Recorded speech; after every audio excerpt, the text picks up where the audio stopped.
All right. What's up, everybody? Welcome back to another episode of Scotty Talks NBA featuring my co-host Slim. If you don't know Slim, you can find him on the To the Galaxy pod that's on YouTube. It's called To the Galaxy. My man covers the Golden State Warriors, huge Warriors fan, but he also talks on the entire NBA as well, just like myself. So we're going to get you all covered with the NBA regular season predictions. We're going to talk about seeding in the Eastern Conference, seeding in the Western Conference, who we think are going to make it out of each of those conferences to the conference finals, then to the NBA finals, and then we'll overall give our NBA prediction for NBA champion. But if you aren't following Slim, you can find him at RTR30111 on Twitter or X, whatever you want to call that platform. But what's up, Slim? How you doing today, my man? It's good, man. I'm pretty good, man. Glad to be on the show. Thank you for having me. You are definitely welcome. Thank you for joining me to break it down. I'm excited, man. The NBA season is back tonight. You got your Golden State Warriors back in action first here, and they get to take on the Phoenix Suns, I believe. So that should be a hell of a matchup to start the season. What are you expecting out of that matchup tonight? Just preemptively here. It's going to be a dogfight. A lot of emotions being displayed. Kevin Durant first game in front of the fans since he left. And obviously CP3 revenge game against the Suns. So a lot of emotions and just excited to see how everybody fit in with the offseason acquisitions that, transpired over the summer. So it should be a fun game for sure. Competitiveness, dogfight. Just going to be fun to watch, man. But we back. Yeah, no, I agree with you, man. It's going to be interesting. Because you got some pieces that moved around there, like you mentioned. You had CP3 coming from the Suns to the Warriors, and then obviously the Suns acquire Bradley Beal. He might not suit up tonight. We might not get to see that, but plenty of other new pieces there in Phoenix that we'll get to see take on the Warriors, man, who we know are going to be in the thick of it this season. But with that being said, let's actually start in the Western Conference since we got two Western Conference matchups happening tonight. Let's start from the top, though. We'll go seed by seed, 1 all the way to 10, and we'll just list off how we think the Western Conference is going to play out this season. So I'll go ahead. I'll throw you my number 1 seed to you. It's going to be the Denver Nuggets for me. I think they're going to follow up. I think they're going to be just as good as they were last year. And I think they're going to be right in the thick of it down the stretch this NBA season. I think Nikola Jokic, MVP candidate year in, year out. I don't think that's going to stop even with the championship win. But nonetheless, they are going to be my number 1 seed here in the Western Conference. Yeah, same here. I got the Nuggets at number 1. They lost some key pieces in Bruce Brown and Jimmy Butler. But I think they're banking on like a leap from Christian Brown and Peyton Watson. So I feel like with the right minutes, they can come in and produce, give them solid minutes just to hold down the fort while, Murray and Jokic not in the game. And also I expect MPJ and Gordon to take a leap offensively. Yeah.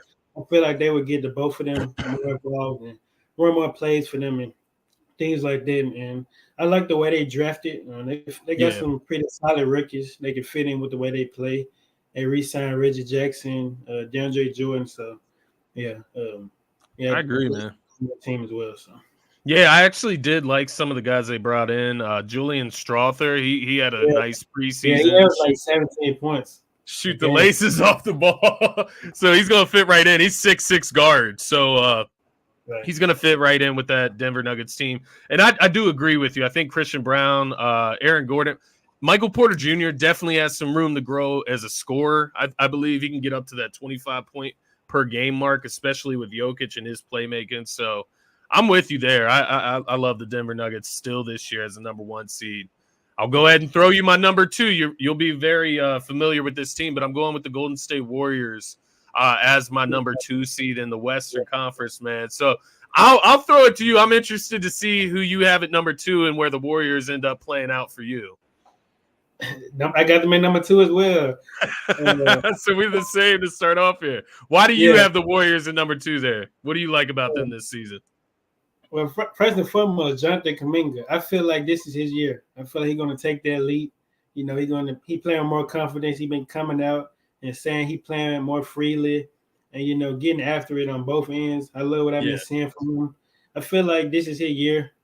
Same thing with Moses Moody. I feel like the both of them will take a leap that'll help the team for a title, as well as Chris Paul. He will come in and help us not turn the ball over as much as we did last year. Just be that point guard that he's known for being. And also Dario Saric, he will unlock so many of our lineups. Stretch big, he can rebound, space the floor. He's a great passer, 6'10", 220. So he can help unlock a lot of different combinations with the way we like to operate. So, yeah. I like that Dario Saric call out because obviously I'm familiar with him as well. He played a few years for the Sixers.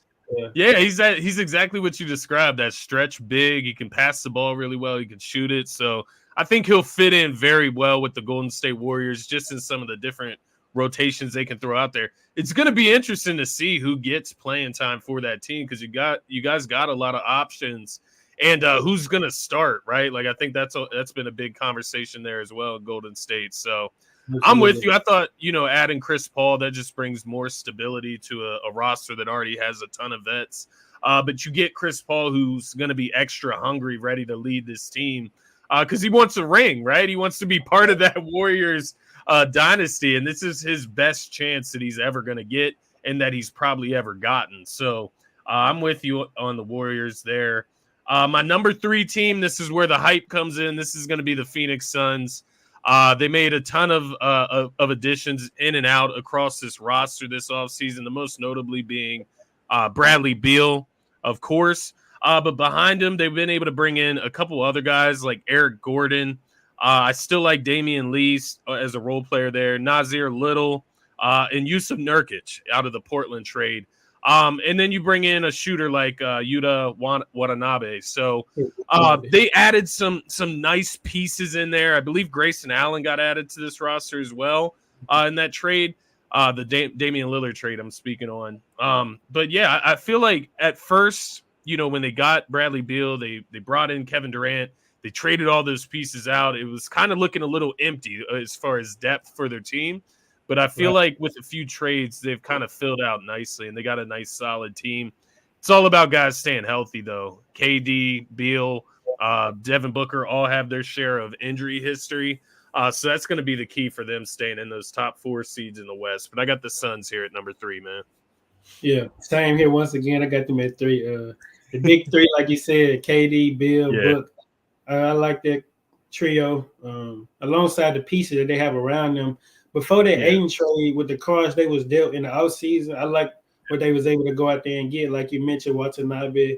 They re-signed Damian Lee, Josh Okogie, Metu, Drew Eubanks, Diop from Spurs. He played last season. So they got some solid players, but overall, they picked up some nice pieces. Yeah, with the cards they was dealt. But with the trade with Ayton, I feel like that's just helped them in so many different ways. They have a lot more depth now, breaking in Nasir Little, Jokic, and those different assets. And I feel like Jokic would Nurkic, he would play his role more so better than Aiden would. He don't really need to be a scorer. He can be a screen setter, playmaker, diving to the rim, and things like that. So, yeah. Absolutely. Yeah, I think Nurkic is a nice piece to add there, especially with his toughness. He does have a little bit of injury history himself, but if he can stay healthy, that's a nice guy to help against Jokic in the West. You don't got many options to help against that guy. So anyone you can find if you're the Suns. So, yeah, I agree with you there. This one's interesting. I'm interested to see if you match me here because I feel like I'm a little high on this team than others. But I got the New Orleans Pelicans as my number 4 seed in the West here, man. I'm very high. I'm a Zion Williamson guy. I think he's going to come back. He looks like he's in the best shape of his NBA career so far. And I'm expecting this team to take some leaps. They showed signs whenever Zion's been able to stay healthy, but he just hasn't been able to do that over the first couple of seasons. I think this season it changes. He's in great shape. And I think we finally start to see the Pelicans for real in the playoffs this year. Yeah, I don't have them at that seed. I got the Lakers. I got you. Yeah, I like the Lakers. I think that's fair. Yeah, I like what they did this offseason. I gotta give him an A+, man. Rob Pelinka has done a phenomenal job shaking up his roster around LeBron and AD. As I mentioned with the Suns, with the cards they was dealt, bringing in Torian Prince, Karen Reddish, Jackson Hayes, extending Vando, Rui, AD, re-signing D'Lo, Austin Reeves. So just a phenomenal offseason, guys who complement them so well, and just also Gabe Vincent, bring him into the mix. Gabe Vincent, Christian Wood, Christian Wood, So they added a lot of pieces. I'm sitting there looking at the roster. I see Cam Reddish in here, which Cam Reddish, obviously, he's had some down parts to his career, but he has upside. Torian Prince, as you mentioned. So, I'm with you. I actually like what they did this offseason as well, which I have them right here at number 5 as my 5 seed. So, not far behind where you have them. But for all the same reasons, I think AD is going to come out highly motivated this year. I think LeBron's ready to show that he's still got it, even at his older age. And you mentioned it. They added a ton of like rotational pieces that can kind of keep them afloat, even if like LeBron or AD has to miss some time here or there. So I actually love what the Lakers did as well, man. Who do you got at number 5? Number 5 got the Kings. Okay. The Kings, like a lot of guys have been overlooking them once again. Last season they ended their 16-year playoff drought, and they're only going to get better. Coached by Mike Brown. He's such a phenomenal coach. Darren Fox, Sabonis, that's a nice duo. They got some nice pieces around them. They re-signed Harrison Barnes. They brought in JaVale McGee and Alex Len. They got size. And I expect Keegan Murray and Davion Mitchell to take a leap this season. I feel like they'll have more opportunity to display their talent and have the green light to go out there and ball out. And and also one guy that they traded for was Chris Duarte from the Pacers. Yeah, they practice him for nothing. Like he can get buckets. He can fit in. He's with nice. them. He's nice. 6'5". The way they like to operate. He averaged like 13 points his rookie year. The past few seasons, he's been kind of dealing with injuries, but I feel like he can have a chance to display his talent over here with Sacramento. And he has chemistry with Sabonis, so yeah, for sure. Yeah, no, I actually like that you pointed out Chris Duarte. He actually comes from the West Coast too, ironically enough. So maybe kind of getting shipped back over closer to home, right? Like maybe that makes him a little bit more comfortable with the Kings. But yeah, that's a team that was high on the rise last season. And I do agree with you. I think some people are kind of overlooking that team, maybe even sleeping on them. And I may be one of those people that's doing that. So don't hate me too much though. My number 6 seed is going to be the LA Clippers. And with that being said, obviously in mind, I'm having Kawhi Leonard, PG-13. Those guys have to stay healthy at some point for this team. They have to play together at some point on this team when it matters. And I think this season we should see healthier versions of both. They've had more than enough time to get their bodies right while they've been on this Clippers roster. So I expect them to play this year, but they also have a pretty deep team. I think people are sleeping on Russ. I think he has another part of like kind of a bounce back since leaving the Lakers. Played really well for the Clippers down the stretch. I think he continues that this season.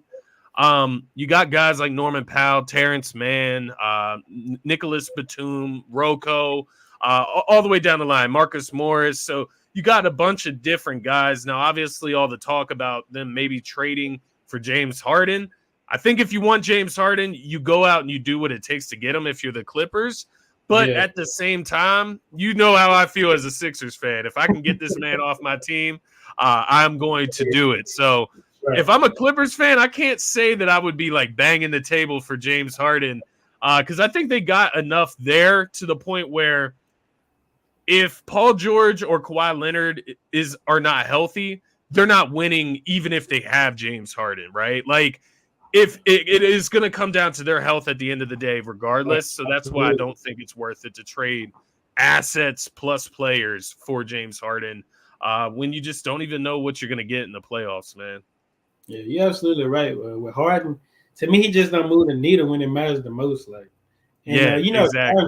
On Twitter, he's not a big fan of if they were to get him. So I don't blame him. He just doesn't move the needle. So I agree. Who do you got at number 6? So coming in at number 6, I got the Timberwolves, man. I like it. I feel like Ant-Man would take a huge leap this season. I feel like he would lead those guys to the playoffs, and I feel like Cat would be the perfect number 2 option alongside him. I feel like Jaden McDaniels and Nas Reed will both take leaps. They will help them.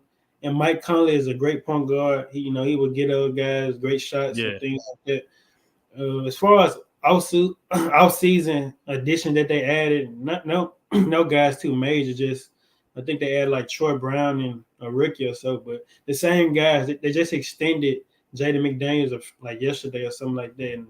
And they re-signed Nas Reed. So yeah, and I feel like they can be a playoff team for sure. Yeah. No, I like the T-Wolves pick. That's my number 7 seed as well. I think last year you just didn't get to see Cat on the floor that much, and that's kind of an improvement in itself, just getting him back healthy.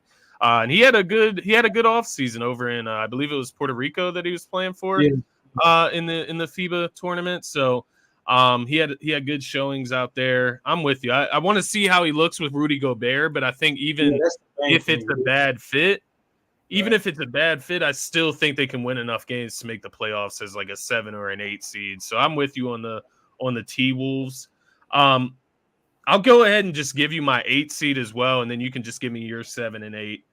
My 8 seed is going to be the Sacramento Kings, who you mentioned earlier. So while they do kind of dip compared to where they were last postseason, entering the postseason, I don't think it's necessarily their fault in my eyes. Like, I just think that other teams have gotten better, healthier, different things that are going to play a big part of this season. So that's ultimately why I got the Kings coming in at the number 8 seed. I still think you get them in, you see what they can do in the postseason. They're they're a high pace, high scoring type of team, and they can give anybody a test in the postseason. So I think they're a team that you just got to get them into the postseason and see where they go from there, man. Yeah, you're absolutely right, for sure. So coming in at we on 7, right? Mm-hmm. Yeah. So coming in number 7, I got the OKC Thunder. Oh, I like that. What we've seen this past preseason with Chet Holmgren, I love it. Like on both ends, he shows the flashes to be elite, and you pair him alongside SGA, Josh Giddey, Jalen Williams, Lou Dort. This team can make some noise for sure. I like that pick, man. OKC's definitely a sleeper team this year. They got their MVP candidate in SGA, and then you got the perfect pieces around them between Jalen Williams, Josh Giddey, Lou Dort. Down the line, there's a ton of talent on that team, and they're just going to keep building because they have draft picks out the ass the next couple seasons as well, man. They're just going to keep adding pieces there. Who do you got at number 8 to round out the Western Conference? At number 8, this was definitely tough for sure, but a lot of good teams in the West. Only depending on health, I got to go with the Pelicans. It's on the right, like you mentioned with Zion.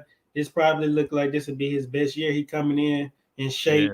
Yeah. He may enter the MVP conversation. We have to see.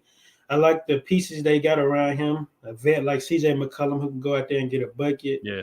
Valanciunas is a double-double machine to a certain extent. He can stretch the floor. You got a shot creator, Brandon Ingram. You got defenders in Trey Murphy, Herb Jones. I like Jose Alvarado. I like what they done, man. So, yeah. Yeah, no, I love it, obviously. I have them as my number 4 pick. But like I said, I know that might be overrating them. They're one of my sleeper teams this year, though. I think the Pelicans, if they can stay healthy, like you said, can be really good. Couple teams we didn't mention, just want to give some honorable mentions to because they're teams that very well could make the playoffs. The West is just stacked. You look at the Memphis Grizzlies. We didn't really mention them. Obviously, Ja Morant's going to miss a couple games off his suspension. They had Marcus Smart. They had some pieces there. Jaren Jackson Jr., Desmond Bane. Can they get better? So Memphis, definitely a team to watch. Would you say? Steven Adams, he just had a season-ended injured surgery, I think, yesterday. Oh, man, that is a huge blow. We know how much they missed him in the playoffs, too. I appreciate you bringing that up. I did not hear about that. But that is a huge blow for the Memphis Grizzlies. The other team that I wanted to mention here is just kind of a sleeper, or maybe people just aren't thinking about them when they should, including myself, but the Dallas Mavericks, right? Luka Doncic and Kyrie Irving extended now. They added a few pieces this offseason, like Grant Williams, who has a ton of playoff experience with the Celtics. So I think they could be tougher. Maybe I'm sleeping on Luka and what he can do with the team. But that's actually added my HC, but it just depends on health though. Zion healthy, I have them over them, but if he's not, then the Mavericks for sure my HC. Yeah, no, I can agree with you there. I think even on the Mavericks, so it depends on health as well, right? Like maybe not health, but Kyrie Irving, does he play or does he not play the whole season? So it'll be interesting. But they are a talented team. Added Seth Curry back to the mix down there as well, so they're gonna have plenty of scoring. That the West is stacked though. Even a team like the Houston Rockets, I mean, they got a ton of young talent. They added Fred VanVleet and a couple other pieces there. What's the other team? Spurs, I don't think they're ready yet, but Wemby looks to be the truth. I don't think they're ready to make the playoffs just yet in the West, but he looks like he's the truth out there. Let's switch gears. Let's head over to the Eastern Conference. Then we'll finish out the show with our conference finals picks and then the NBA champion picks. We'll start at the top just like we did with the West, but I'll throw it to you this time. You can start first. Give me your 1 seed. So coming in number 1, I got the Boston Celtics. This our season for them has been great. You know, obviously you hate to see, if you're a Celtics fan, you hate to see Rob Will and Marcus Smart go. But you look what they brought in. They brought in Porzingis, a guy who can go out there and get you 20 and 10. You bring in a guy like Drew Holiday, an NBA champion, 2-time All-Star. So, I love what they done. They extended Jaylen Brown, the richest contract in NBA history. So, I like what they've done this offseason. They still got Derek White, Al Horford, so, I love what they've done. I feel like they can be the number 1 seed, depending on health, though, because, Porzingis, he has been dealing with that for quite some time. But when healthy, he's definitely a 20 and 10 type of guy. Yeah, no, I agree. And Porzingis is coming off his healthiest season of his career in reality. Last season with the Wizards, I believe he was with last year. And I think he averaged like 23 and 10 last year with the Wizards, like you said. So love that addition for them. I agree, though. You talk about losing Marcus Smart. You added a guy like Drew Holiday who can fill that role and probably do more. So I think they win there. But, Rob Will, you don't love seeing him go. Obviously, that's a nice role player. Malcolm Brogdon, 6th man of the year. Obviously, not easy to let him go, but I think you do it for Drew Holiday nonetheless. My number 1 seed, though, is going to be the Milwaukee Bucks. I'm going with the hype.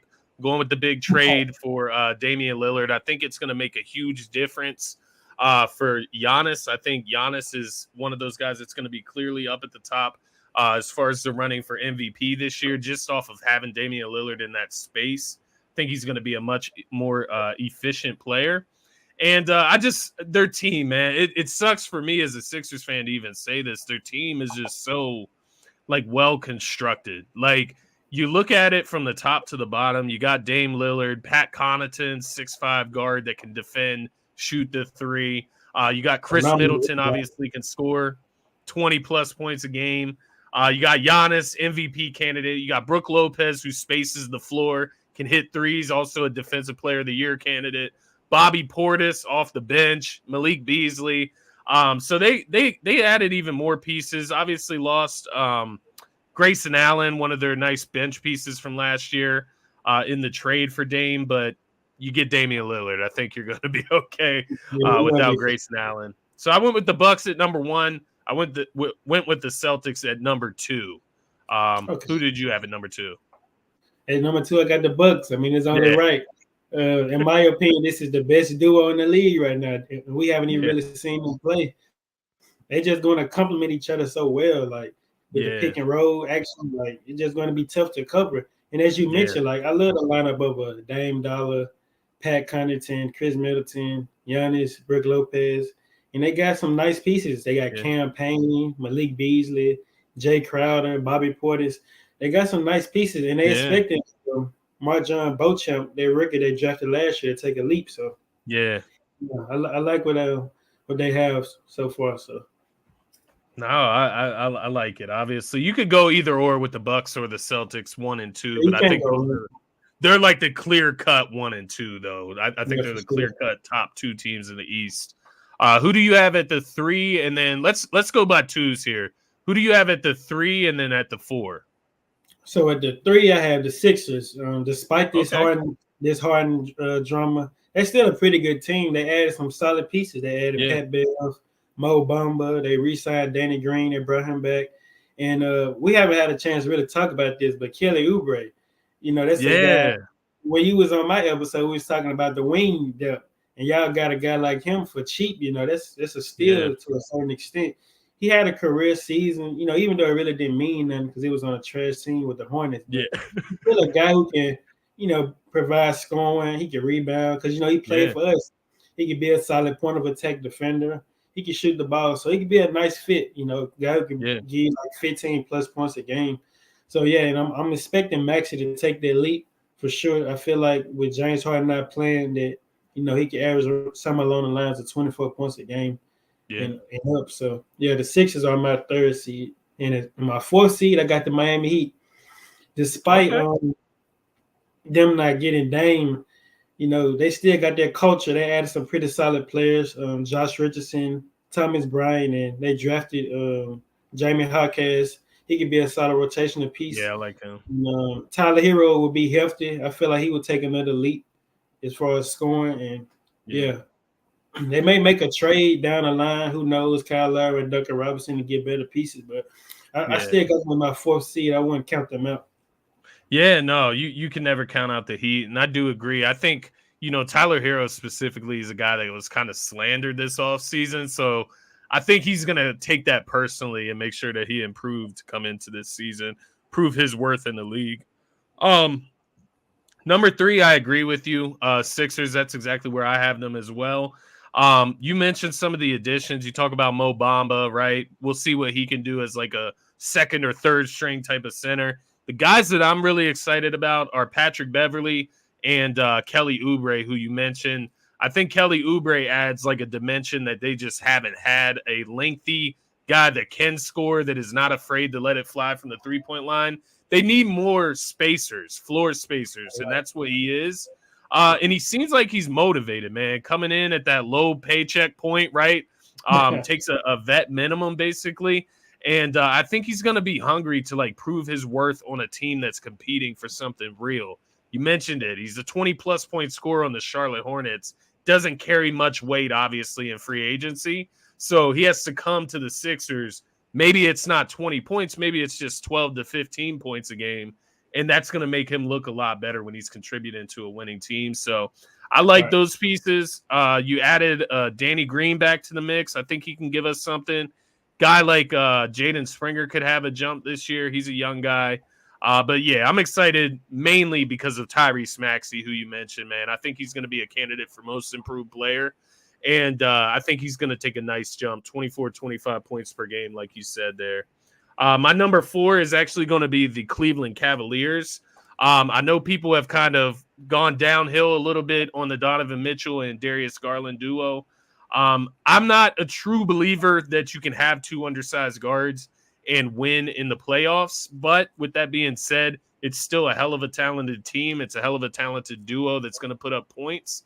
And they do have Evan Mobley and Jared Allen behind them that can protect the rim. They got more floor spacing with Max Strus, George Niang this offseason. Those were some pretty good ads. So, yeah, I'll go with the Cavs at number 4, and then I have the Miami Heat at number 5. So not sleeping too much on the Miami Heat, although they are this team that maybe doesn't take the regular season that seriously. So why would that change too much this year as well? Although I'm not holding the weight of losing Gabe Vincent and Max Strus. If they could find those guys, they can find other guys as well, right? So we'll see how it plays out, but I'm not sleeping on the Miami Heat ever, my man. Nah, for sure. Who do you got at number 5 and 6? At number 5, I have the Cavs, like you mentioned. I'm not a huge fan of the undersized guards, but they both dynamic scorers, and they feed off each other pretty well. I'm expecting Mobley to take another leap this season. He was just in a Defense Player of the Year conversation last season, and I feel like he could take another leap for sure. And as far as the off-season additions, I love what they did They re-signed Cass LeVert. They brought in George Niang, Max Stress, floor spacing guys. They brought in the vet like Tristan Thompson, who can be a locker room guy, motivate these guys and know what it takes to win at the highest level. So, yeah, I like what they did for sure. They only going to get better. They still young. But, Donovan Mitchell on the win now, so we'll see how everything pans out. Do we sign a contract extension or do we want to move on? So, it's going to be interesting. He'll be highly coveted, that's for sure. Yeah, and coming in number 6, I got the Knicks. I like what they did this offseason. They signed Dante DiVincenzo. They re-signed Josh Hart. And I expect Emmanuel quickly to take a leap. He's going into a complex season. I feel like he can do it with the right touches and right minutes. And Tom Thibodeau's still the head coach. And we'll see how Julius Randle responds from last season. Do he be better and things like that? But I expect Jalen Brunson to still be him. He's only going to get better. So he's a dog. I love him. He a dog. And with RJ Barrett, do he take that leap? Enter himself as that top 5 wing conversation in the NBA. Right. We shall see. Everybody's waiting for that. I'm with you there, though. I got the Knicks at number 6 as well.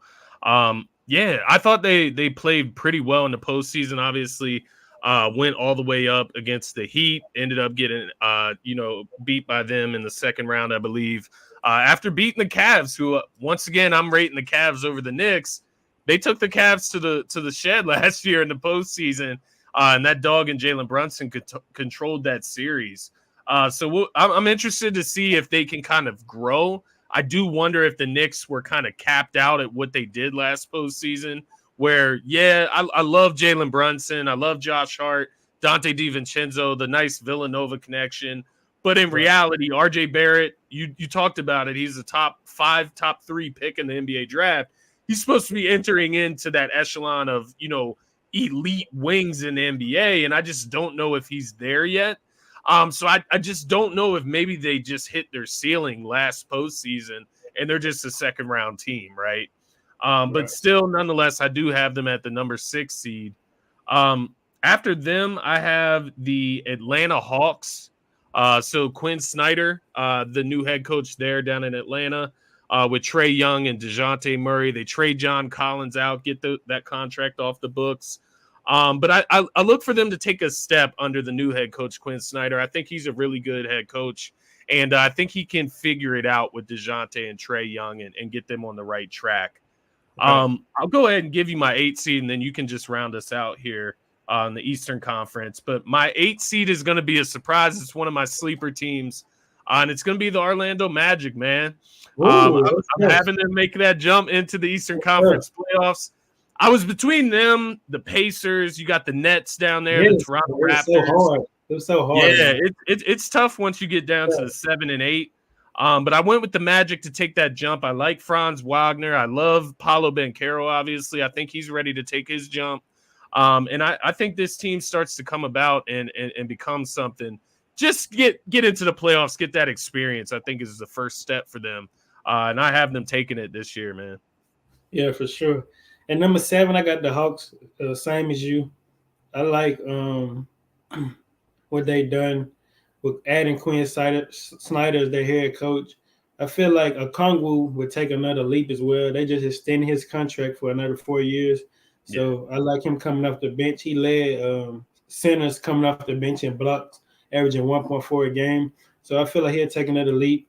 You got Trae Young and DeJounte Murray with 1 season under their belt. They only going to get better. One guy to watch out since John Collins has been shipped out is Jalen Johnson. Yeah. He can be a nice fit with those guys. A loud threat, a rebound, a nice playmaker, can shoot. So, I have those guys at 7. I feel like Trae Young going to remind a lot of guys why he's a 4-time All-Star because the disrespect has been getting real. So, I got them at number 7. And number 8, this was definitely tough, but I got to go with the Brooklyn Nets. I feel like Ben Simmons is motivated, or at least he's fooled me to believe that. So we will see how everything go. I feel like Mikal Bridges and Cam Johnson will both take a leap. I like their head coach, Jacques Vaughn. He's such a good coach with the way they like to operate. They got depth with Claxton, Royce O'Neal, Dorian Finney-Smith, Lonnie Walker, Dennis Smith Jr. So they got a nice, young, intriguing project going on over there in Brooklyn. So yeah, I got them in at number 8. All right. So you got the Nets rounding out your top 8. So just the bottom, around the bottom 2, we got the same top 6 at least. And around the bottom 2 is where we differ. But I think that's where it gets kind of pick your poison and make your predictions there. So I feel you there. Real quick to end the show, man, I do got to get out of here. But I do want to get your final predictions. Eastern Conference Finals, Western Conference Finals, and then NBA Finals and NBA Champion. I'll go ahead. I'll throw you mine.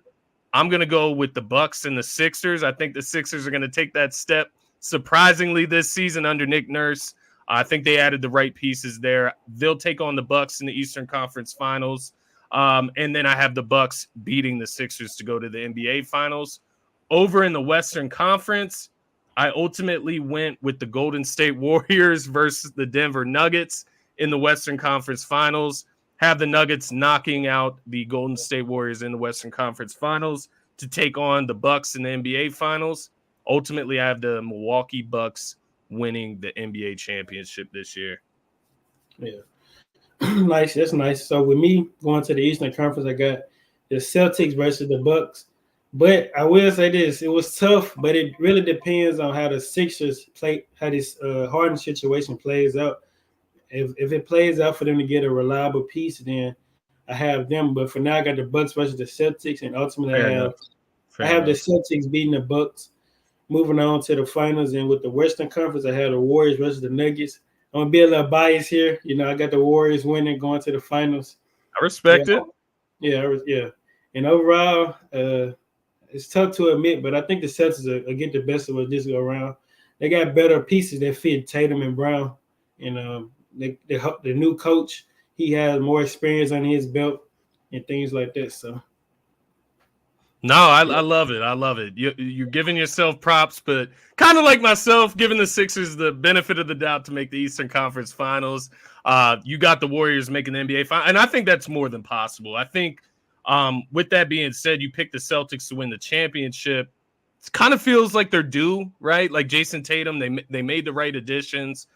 So I like the picks. You got the Celtics. I got the Bucks. We both got an Eastern Conference NBA champion. That is going to be it for this episode as far as regular season, conference, and NBA Finals predictions. Be sure to give my guy Slim a follow at RTR30111 on Twitter. And of course, be sure to subscribe to his pod. I will leave it down in the notes here. You can find him on YouTube at the To the Galaxy pod, where he covers the Warriors' as rest of the NBA.